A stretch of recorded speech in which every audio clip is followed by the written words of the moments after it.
29-р анги сүнслэг хотоос явсан нь. Шиавха миний цайны цаг болчихлоо. Би эргээд ирнэ гэж Йоан түүнд хэлв. Ингээд чи намайг байхгүйгээр юу хийдэг юм гэж гинэт асуув. Шиавха түүний хүзүүн дээрх зүйлт рүү заагаад та эргэж ирэхээр намайг зүйл дээрээ дамжуулан дуудаж болно гэж хэлчихээд Шиавха гэрэл болон зүйлт рүү оров. Ямар хачин зүйлт вэ гэж бухтанчаад Йоан тоглоомноос гарав. Тоглоомноос гарсны дараа Йоан Юрог хоол авчрахыг хүлээх ба түүнд цаг хугацаа зогссон мэт санагдана. Гэрэл гэгээтэй тоглоомын ертөнцтэй харьцуулахад бодит ертөнц пад харба яг л хоосон орон зайд амьдарч биегүй мэт санагдана. Тоглоом дотор үүр амьдэрдэгч болоосаа гэж Йоан дотроо санаа алдна. Тоглоомны ертөнцид тассан түнд бодит ертөнц улам л үл мэдэгдэх болж илүү бараан ганцаардмал мэдрэмжийг мэдрүүлнэ. Тоглоом дотор хүмүүсийн дуу, байгалийн чимээ хүртэл амьд мэдрүүлэх авч түүний өрөөнд бол зүрхнийхэн цохилтоос өөр зүйл үл сонсогдно. Хэдхэн минутын дараа хідэн цаг шиг санагдаж эхлэх үед эцэст нь хөлийн чимээ сонсогдов. Гэвч тэрхүү чимээ Юров биш гэдгийг шуудхан мэдв. Юров гэхэд чанга гişгэн түүний өрөөнд өөр хүн орж ирсэн юм. Тэнд хэн байна гэж Йоан сөнг дуугаар асуув. Залуу эзэнтэй, авхаа эзэдтэй завгүй байгаа тул би танд үйлчилж байна гэж дунд иргэм насны эмэгтэй хоолоо сонсогдов. Өнөөдрийн хоолнд үхрийн шил болон зүгээрээ гэж Йоан түүний үгийг таслав. Би өнөөдөр өлсөхгүй байна. Та тэгж байгаач би ажиллах ёстой гэж санаа алдав. Би дахиж хэлэхгүй шүү. Өөрөө чив чимээгүй болов. Хэсэг хугацааны дараа үйлчлэгч эмэгтэй ойлголоо залуу эзэнтэй сайхан амраарай. Хаалга хаагдаад удаагүй байхад дорд үтсэн үг сонсогдов. Ийм хэрэгцээгүй биетэй амьтныг гаргаж хаяагүй нь гайхамшиг. Би чамайг сонсоод байна гэж бодон гашуунаар инэв. Түүний ганц ажиллагаатай зүйлс нь ам болон чих учир энгийн үнээс илүү чихээ ашигладаг болохоор сонсгол нь их сайн юм. Магад миний хоолой бүр сонсгол маань хүртэл ирээдүйд намайг орхих бах. Төд удалгүй Йоан буцаа тоглоомд оров. Тэрээр шууд Шиавхаг дуудлагүйд гэрэл гэгээтэй ертөнцийн хэсэг хар зогсов. Би юу хийгээд байна? Над сэтгэлээр унах цаг байхгүй. Зүгээр зогсох хорон бүр энэ үзэсгэлэнтэй ертөнцийг үзэх цагаас минь хомслоно. Бодит ертөнцид би дахир дутуу хэрэгцээгүй ч гэлээ энэ ертөнцид бол тийм биш. Йоан тайвширчаад Шиавхаг дуудаад "Тайлид ирчихээ юу?" гэд Шиавха түүн рүү бодлогошрон ажина. Йоан нуух гэж оролцсон ч Шиавха түүний нүднээс гуниглаж байгааг нь олж харав. Йоан зүгээр үү? Нэг л гунигтай байх шиг гэж түүнээс асуув. Санаа зовлтгүй. Хэдэн мангас устгачаад л дорхно арилжихна гэж хэлв. Шиавха санаан зовж байгаач түүний хүчлийг хүссэнгүй. Хэрвээ Йоан хад ярилцах хэрэгтэй бол би үргэлж хажууд чинь байгаа шүү. Баярлалаа Шиавха. Би санаж явна гэж Йоан инээмсэглэв. Шиавха толгой дохиод түүнд "Тэгвэл таны бэлтгэлийг үргэлжлүүлцгээе. Сүнслэг шавь зэрэглэлийн мангасын цөм танд бага нөлөөтэй боловч таны сэлмийн ур чадвар сайжрах болно. Тэгээд та тулааны туршлагатай болох үед чинь бид сүнслэг дайчин зэрэглэлийн мангасууд хайж эхлэх болно. Тийм бол юугаа хүлээсэн юм? Хурдхан бэлтгэлдээ орцгоё." Йоан болон Шиавха хотоос гарч яв. Хэсэг хугацааны дараа хотоос нилээд зайд ирсний дараа Шиавха зөөлнөр "Йоан биднийг дагаж байна. Арай тэр дуу ихрүүд юм болов уу? Шаан ухаан тэд ямар нэгэн зүйл сэдэж магадгүй" гэсэн. Шиавха толгой дохиод "Тийм ээ мөн. Гэхдээ би бас нэг төгс сүнслэг мастер төвчний тулаанч мэдэрч байна. Сүнслэг мастер надаас нэг зэрэгл илүү юм байна" гэд Йоан санаа зовсон байдалтай харагдана. Гэвч Йоаны хажууд сүнслэг хаан байгааг мартсан байлаа. Санаа зовлтгүй Йоан хэрвээ тэд ямар нэгэн хөгжилтэй зүйл хийвэл би учрыг нь олох болно. Тоохгүй явцгаая. Йоан толгой дохив. Тэгээд тэд хотоос улам холдсоор хэдэн миль явсны дараа тэдэнд танил хоолой сонсогдов. "Наана зогс, муу шаарнуудаа." Йоан болон Шиавха зогсоод эргэж харав. Тэднээс холгоо дуу ихрүүд болон өндөр биерхүү дунд насны эрэгтэй зогсож байв. "Намайг энэ хүртэл дагаад надаас юу өсөв?" Сайн зүйлч мэдээж биш бах гэд Юан хөмсөг зангидан асуув. Чи Шуан ухаанд иргэд намайг нүүргө болгосон учраас Америк төлөх болно гэж дуухай уурлан хэлв. 30 дахь анги 1-ийн эсрэг 2. Хүлээгээрээ чамайг нүүргө болгосон гэсэн юу гэсэн үг юм? Чиний нүүр чинь зүгээр л байна шүү дээ. Бас би чамд ерөөсөө хүрээгүй гэж Юан гайхширч худлаа ярьж гэж байгаа бол өөр юм зохиогооч гэж хэлв. Би тэгж хэлээгүй байна. Чи надаар дайжигнаад байна уу? Гэд уурандаа дороод хэвцэв. Чамаас олж миний нэр хүнд үгүй болчихлоо. Тэгээд зогсохгүй намайг Шон авахаа өмнө ичхүртэй байдалд оруулсан. Чамаа үгсэн ч би өршөөхгүй. Чи хитрхий дэврэж байна. Чамайг баг зэрэг ичхүртэй байдалд оруулсан гэд хүн алаад байвал чи ирээдүйд олон хүн алах болох нэ. Чи ч хүнд амьдрал туулах нь гэж Юан толгоос хэсрэх ба ийм төрлийн хүмүүсийн бод санааг ойлгохгүй байв. Тэгээд юу гэж надаар оролцсон олон 10 хүнийг би алсан. Цаашлаач улам амархан болсоор байх болно. Энэ ертөнцид хүчтэй хүчгүйгээ идэж хүчхүйд гомдлох хэрэг үгүй.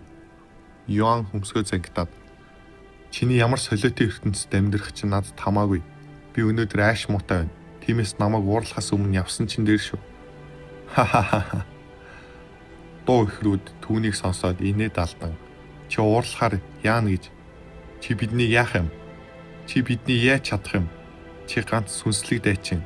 Харин манай талд 2 сүнслэг дайчин, 1 төгс сүнслэг мастер байна. Ха. Чам шиг хинч биш амтэн ийм хөвгчлөлтөйг сансангүй. Нэгэнт л бидний илгийн инээлгсэн юм чинь хордоо өвдөлтгүй хүлж өгье гэд дуу ихрүүд сэлмээ гарган түүн рүү чичв. Юан дуу ихрүүд рүү хүүтэн харах ба түүний гэрлэн бүрхүүлд сэлэм шиг хурцлагдана. Сүнслэг мастер тулаанч түүнийг харчгаад дуу ихрүүд тандан залуу эзэд минь түүнийг бүү бас. Түүнээс өөрийнх нь хүчтэй нийцгүй гэрлэн бүрхүүл гарч байна. Тэр магадгүй өөрөөсөө хүчтэй хүмүүстэй тулдаж чадах байх. Тэр тэглээгээд бид ч бас чадахгүй гэж үү гэж дуу бай дооглов. Чи биднийг дорд үзээд байна уу? Чи бол ердөө нэг хөслөгдсөн хамгаалагч юм шүү. Тэр үеэр нь Юан Шохоогоос би энэ хоёрыг дийлэх болов уу гэж асуув. Тэр хоёр л 5 дугаар түвшний сүнслэг дайчин. Тэд таны өмнө тулдсан хэдээс баг зэрэг хүчтэй боловч танд асуудал болохгүй. Энийг ч л сонсох гэсэн юм гэж Юан сэлмээ суглав. Хөөх, чи ч бас төгс чанарын сүнслэг сэлэмтэй юм уу? Чи үнэхээр л тусгай өрөөнд төөрч орж ирээгүй болтой. Ха. Гэвч харамсалтай. Сэлэмтэй байлаа гэд үр дүн өөрчлөгдөхгүй гэд дуу ихрүүд төгс чанарын сүнслэг сэлмээ хувнаас нь суглав. Та хоёр сүүлийн удаа сануулж байна шүү. Намайг хүчлэх хэрэггүй л болов уу гэж Юан тэдэн рүү орилов. Дими ярьж боллоо. Түүнийг буулгаж авъя. Дуу бай. Тэд толгой тохилцоод Юан руу ухс хэв. Хөвгчлөлтэй болох нэ гэж Юан жуумалцаад урагшилж эхлэв. Төд удалгүй тэд мөрөлдөхөд Юан тэдний дайралтыг нэг дорн зогсов. Хэр удаа юм байхыг чи харнаа гэд дуу ихрүүд Юан руу зогсолтгүй довтлж эхлэв. Дин. Гэвч Юан тэдний дайралтанд ухралгүй бүрэн төгс хамгаалж байв. Ингээд байж болохгүй. Хэрвээ би ялмаар байвал өөрөө довтлох хэрэгтэй. Хэсэг зур хамгаалж байснаа ухсхийн тэднэрүү довтлж эхлэхэд дуу ихрүүд анзаараа алдаж эхлэв. Ямар хүчтэй дайралт вэ? Тэр энгийн нэгэн биш болтой. Юаны хідэн дайралтын дараагаас дуу ихрүүдийн тухнаас хөлс цовж эхлэв. Тэр үед Шохо тулааныг биш тэрхүү төгс сүнслэг дайчныг ажиглаж зогсох ба илүү хөдөлгөөн хийх юм бол шууд алхахад бэлэн байлаа. Энэ жаал яг хин юм бэ? Аль авгийнх юм бол дуу ихрүүдтэй ганцаараа дулдаа зогсохгүй багаар ялж эхэлж байна гэж сүнслэг тулаанч мастер тэднийг харан бас буруу хүнээрээ оролцсон байх вэ гэж санаа зов. Юаны тулдахыг удаан харах тусам балмагдж түгшиж эхлэв. Энэ хүн эргэлзээгүй гол цавьяастай. Тэр залуу эзэдтэй тулдаа зогсохгүй улам бүр хүчрхчиж байна. Тэр эргэлзээгүй мангас шиг юм. Хурдхан зогсоохгүй бол залуу эзэд аюулд орхно гэж бодоод тулааныг зогсоох гэтэл түүнээс холгүй маш хүчтэй энерги мэдрэх шиг болов. Тэрхүү зүг рүү хартал түүн рүү бяцхан охин цоо ширтэж байгааг харагдав. Энэ бяцхан охин над чиг хүчрхийг нэгэн байна. Сүнслэг мастер гинэт ухаарч улмаар түүний нуруунаас хүүт даах шиг болов. тэр охин Йоанны охин дүү шиг харагдах боловч үнэн дээр хамгаалагч нь ээж. Бас тэр охины хүч түүнээс илүү болохыг мэдрэх ба сүнслэг агуу мастраас ч тэрээр ийм дарамт мэдэрч байгаагүй юм. Гэхдээ тэрээр дуу эхрүүдийг зүгээр өхүүлж болохгүй бөгөөд тэгэх юм бол тэдний эцэг их түүнийг цааш харуулах юм. 31-р анги тохиролцоо. Залуу ухаа бид ярилцаж болох уу гэж сүнслэг мастер тулаанч Шиохотой яриа өдөв.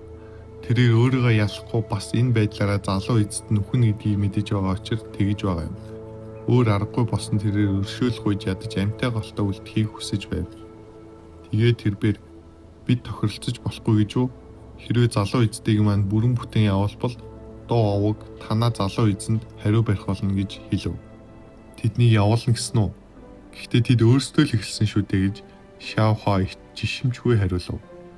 Манай залуу эзэд буруутай гэдгийг бол үүсэхгүй. Гэвч тэднийг аллаа гэд та нарт ямар ч ашиггүй шүү дээ.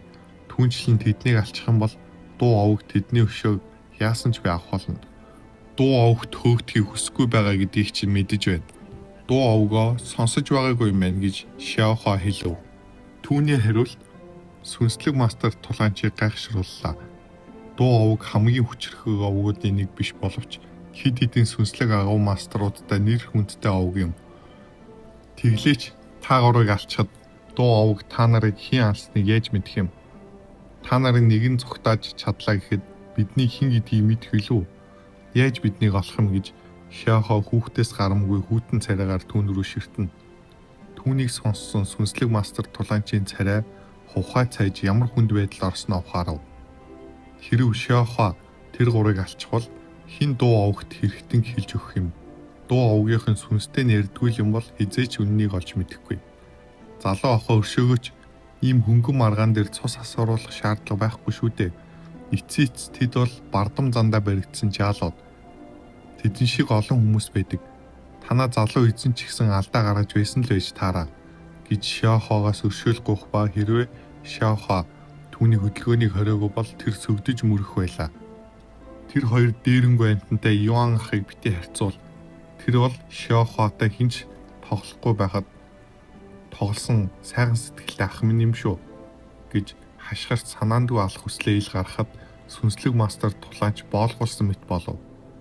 Би амьсгалж чадахгүй байна гэж сүнслэг мастер тулаанч хахад цацаж эхлэв.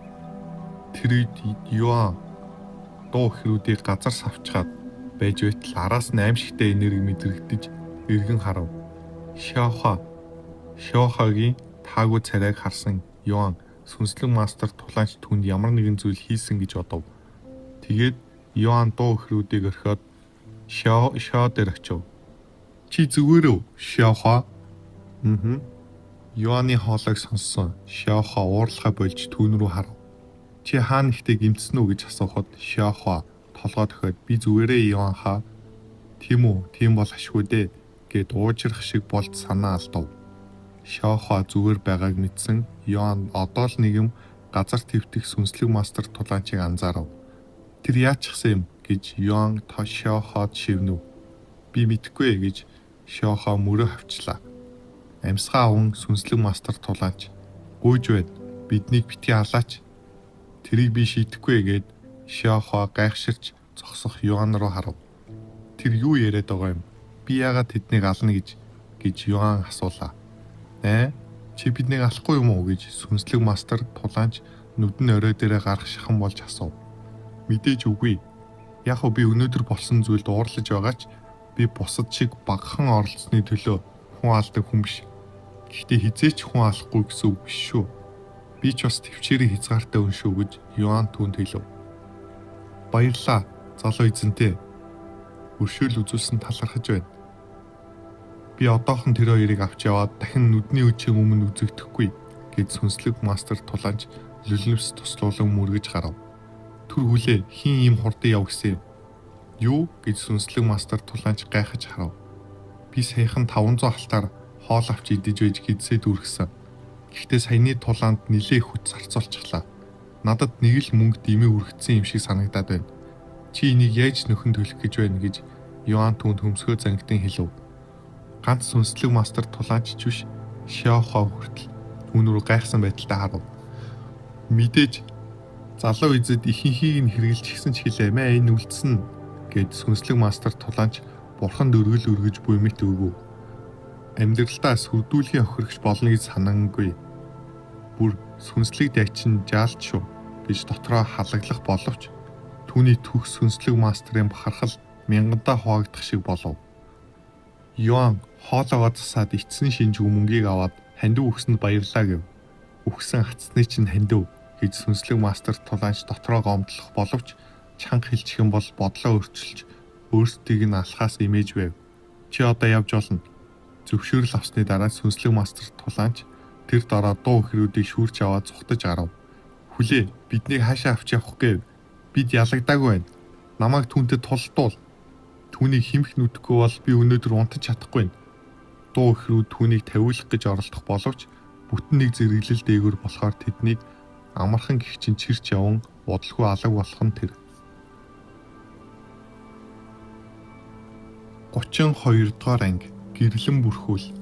Сүнслэг мастер тулаанч болон дуу хэрүүд яваад дуудсны дараа Шяохуа Юанха яагаад тэднийг явуулж байгаа юм?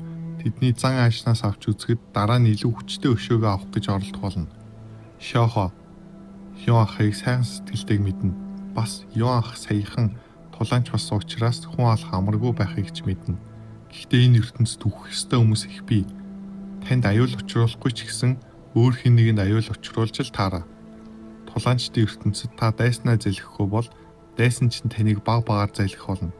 Тиймээс та бусдыг залхихч болох ёстой. Шяохогийн лекцийг сонссон Юан санаа алдаад би гинэн байгаагаа мэдэж байна. Чамд бүр тэнэг юм шиг харагдаж байгаах. Гэхдээ би чухал шаардлагагүй бол хүн алахыг хүсэхгүй байна. Миний бодол санаанд муугар нөлөөлж ч магадгүй учраа нэгэнт л энэ ертөнцийг тоглоомын ертөнц гэж хэдэнтэй мартсан юм чинь энэ чигээрээ жинхэнэ ертөнц бит үзэх болно. Шяохо түүний үгийг чимээгүй сонсов. Түүний хэлсэн зүйлийн талыг нь ойлгосон боловч яг юу гэхэд байгааг нь ойлгосон учраас Юанха өнөөдрийн таны үзсэн зүйл тулаанчдын ертөнцийн өнгөц бас байнга болж байдаг зүйл. Дуу хэрүүдээс гадна олон тэдэн шиг хүмүүс бий. Тэрнээс 7 дараа харин шинтэй ч цөөнгүй. Та ирээдүйд үн шиг зүйлтэй олонтой таарна. Магадгүй өдөрт хэд хэдэн удаа таарах байх. Хүчтэй болох замд таарах тэр бэрхшээлийг замаасаа зайлуулж чадахгүй бол та үргэлж хүчтэй нэгэн дээрлэхүүлэх болно. Юаны нүрэнд гашуун нэмсэглэл тодров. Тулаанч болж амьдрах миний бодсноос хэцүү бололтой. Би зүгээр л бус чиг ёс суртахуунгүй. Бас дуу хэрүүч шиг хүний эмийг юм чинээ боддоггүй. Тийм хүн болмооргүй байна. Санаа зовлтгүй юу анхаа? Та буруу замаар явах эсвэл өөр хүн шиг болох тэр мөчид Шяохо таны хуучин хэвэнд ч оруулах болно гэж Шяохо хэлв. Баярлалаа Шяохо. Би ч бас энэ ертөнцид хурдан тасаж чамд ачаа болохгүй хичээх болно. Хүмүүс үргэлж өөрчлөгдөж байдаг. Гэхдээ яаж өөрчлөгдсөн бэ гэдэг нь чухал. Та одоо байгаа шиг сайхан сэтгэлтэй хэвээрээ байхад таныг бусдаар өөрчлөгдөх чинь зүгээрээ гэж Шяохо түүнд хэлв. Ха. Яг л миний дүү шиг харагдаж байгаагаас илүү ухаантай юм. Юан түүнээс юурог харав. Та яаж вэ? Тулааны үеэр гимтсэн үү гэж Шяохо түүнээс асуув. Хэдэн өнгөц шарах бас өлсөж байгаагаас бусдаар бол зүгээрээ гэж Юан хэллээ. Шяохо толгой тохиод таны туршлага болон зүүн совин саяны тулаанаар илүү сайжирсан. Та энэ байдлаараа Юанх сүнслэг дайчин мангасуудтай удахгүй тулдаж болно. Тийм бол хурдхан сургуультай хийцгээе гэж Юан уран зориг дүүрэн хэлв. Юанх тулдах үнэхээр туртай юм а гэж Шяохо нэмсгэлв. Мэдээч үдээ тулдах нь надад амьд гэдгийг минь мэдрүүлдэг. Бас бие хөдлөх, сэлмээ завчих, тулаанаас мэдрэх тэр догтлол дуртай гэж Юан толгой тохив. Удалгүй тэд улам зэлүүд газараар явж Юан сэлмийн ур чадвараа сайжруулж харин Шяохо түүнд мангас олж өгч тусалж байлаа. Олон цаг сэлмээр сургуулсны үр дүнд түүний өмнө мэдээллүүд гарч ирэв. Таны сэлмийн ур чадвар сайжрлаа. Таны сэлмийн талаарх ойлголт шин төвшөнд хүрлээ. Та сэлмийн гэрлэн бүрхүүлд суралцах шаардлага хангалаа. Сэлмийн гэрлэн бүрхүүлээ? Шяохо сэлмийн гэрлэн бүрхүүл гэж юу юм бэ? гэж ганц мэдлэгтэй түүнээс асуув. сэлмийн гэрлэн бүрхүүл таны сэлмийн ур чадвар сэлмийн гэрлэн бүрхүүл сурахц төвшөнд хүрчихсэн юм уу гэж Шиохуа алмаарсан байдалтай асуув. Би сайн мэдэхгүй байна. Гэхдээ чиний ярианы өнгнөөс сонсоход сүртэй зүйл бололтой. Мэдээж энэ бол сүртэй зүйл. Зөвхөн жинхэнэ сэлэмчин л сэлмийн гэрлэн бүрхүүлийг сурч чадна. Гэвч зүгээр сэлмээр хичээллээд сурчдаг юм биш.